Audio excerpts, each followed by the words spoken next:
बोलिए शिव महापुराण की जय, शिव परिवार की जय हो।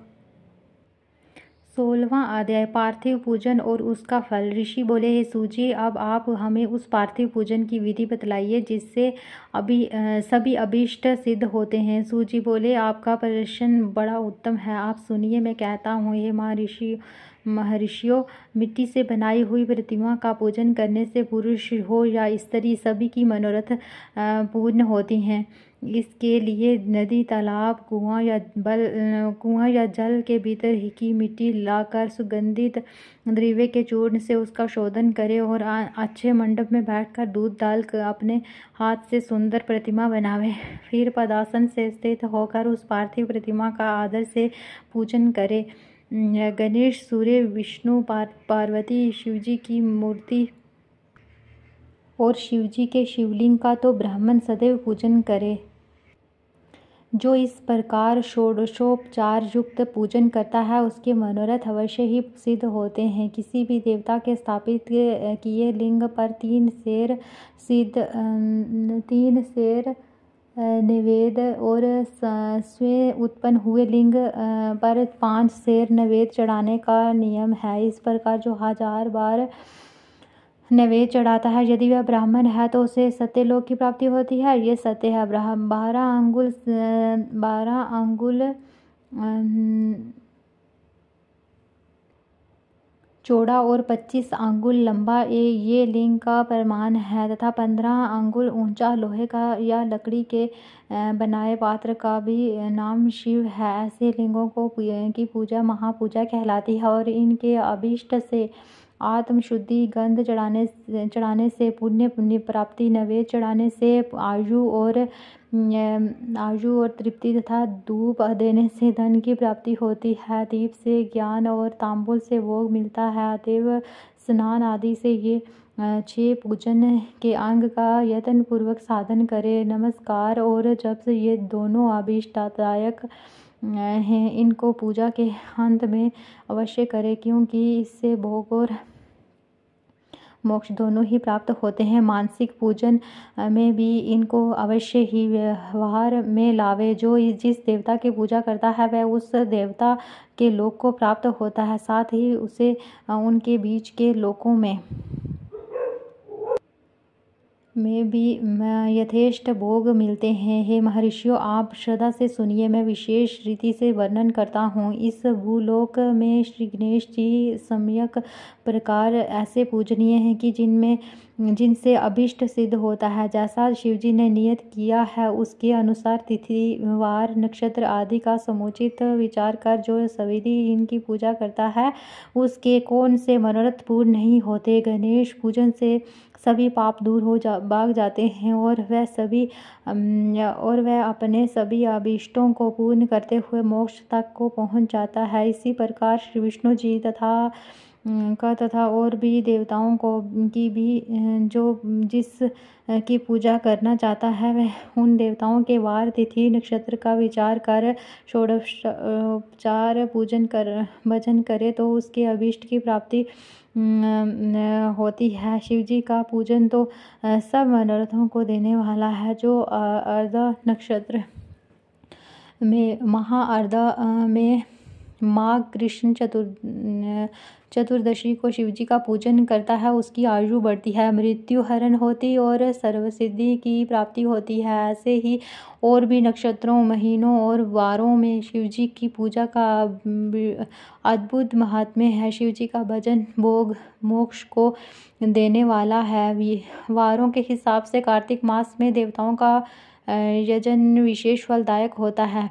विद्वानों को उचित है कि वह इस महीने में सब देवताओं का यजन करें, यम नियम से दान, तप, होम और जप करें, क्योंकि कार्तिक से देवताओं का यजन सर्व भोगप्रद और सर्व व्याधि हरता है। कार्तिक मास में रविवार के दिन जो सूर्य की पूजा करता है और तेल तथा कपास का दान करता है उसको यदि कुष्ठ रोग है तो वह दूर हो जाता है। इस प्रकार शिवजी की पूजा अनेक विधान हैं। जो अपने मन को या जीवन को शिव जी को अर्पण कर देता है, उसे शिव जी सायुज्य मुक्ति प्राप्त प्रदान करते हैं। योनि और लिंग इन दोनों स्वरूपों के शिवजी के स्वरूप में समाविष्ट होने के कारण शिवजी जगत के जन्म निरूपक हैं और इस नाते से जन्म की निवृत्ति के लिए शिव जी की जन्म पूजा का अलग विधान भी है। जैसे अखिल जगत बिंदु नादात्मक है, जिसमें बिंदु शांति और नाद नाम शिव जी का है। बिंदु का आधार नाद है और जगत का आधार बिंदु है, अतः ये दोनों ही जगत के आधार हुए। बिंदु देवी और नाद शिव हैं। इसी से यही दोनों शिवलिंग इस नाम से कहेंगे। अतः जन्म की निवृत्ति के लिए शिवलिंग को पूजें। देवी रूप माता बिंदु और शिव रूप पिता नाद हैं। पूजे माता पिता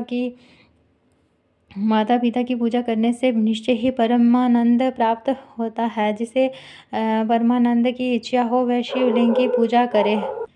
जैसे जो पुत्र माता पिता की सेवा करता है उस पर माता पिता कृपालु रहते हैं, वैसे ही शिवलिंग माता पिता के इस मुख्य रूप को जानकर उनकी पूजा करे। हे मुनि पुंगवो, जैसे वर्गा अर्थात पुरुष और प्रकृति ये ही दो जन्म के मुख्य हैं, वैसे ही शिवलिंग भी है। पुरुष से प्रकृति में मेल ही जन्म कहलाता है और प्रकृति से व्यक्त हुआ तो दूसरा जन्म कहलाया। अतएव जंतु पुरुष से ही जन्म और मृत्यु बारंबार प्राप्त करता है। माया से जन्म से जीर्ण और इसी से जीव नाम पड़ा। जन्म होते ही वह फांसी से बंध जाता है और इसी से उस जीव शब्द का अर्थ हुआ। अतएव जन्म की फांसी से छूटने के लिए जन्म लिंग को अच्छी तरह पूजे। बंग से बग प्रकृति का नाम पड़ा और ये प्रकृत शब्द मात्रा आदि से प्राकृति तथा इंद्रिय और भोजन से बग का ये भोग ऐसा शब्द हुआ। अतः मुख्य बग तो प्रकृति और भगवान श्री शिव जी भगवान कहे गए। इसी प्रकार ये ही भगवान भोग के दाता हैं और कोई भोग को देने वाला नहीं है। भग के स्वामी भगवान ही वर्ग हैं और भग के सहित लिंग और लिंग सहित भग ही यहाँ और वहाँ नित्य भोग के लिए हैं। इसलिए श्री भग वाले महादेव शिवलिंग की पूजा करना योग्य है। शिव भक्ति के मिलाप का नाम लिंग है। शिवजी अपने लिंग के पूजन करने से प्रसन्न हो जाते हैं। जो इस शिवलिंग का सादर पूजन करता है वह जन्म आदि से निवृत्त हो जाता है।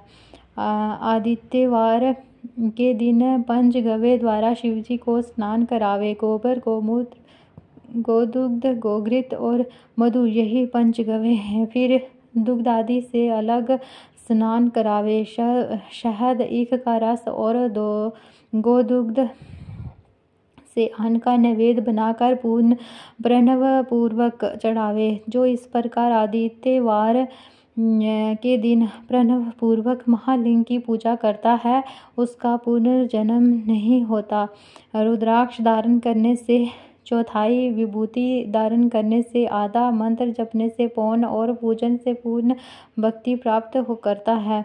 शिवलिंग और उनके भक्तों को पूजने से मनुष्य को मुक्ति प्राप्त होती है। इस पर अध्याय को पढ़ने और सुनने से शिवजी की दृढ़ भक्ति प्राप्त होती है। शिव महापुराण विद्वेश्वर संहिता का 16वां अध्याय समाप्त। बोलो शिव परिवार की जय हो, शिव महापुराण की जय हो।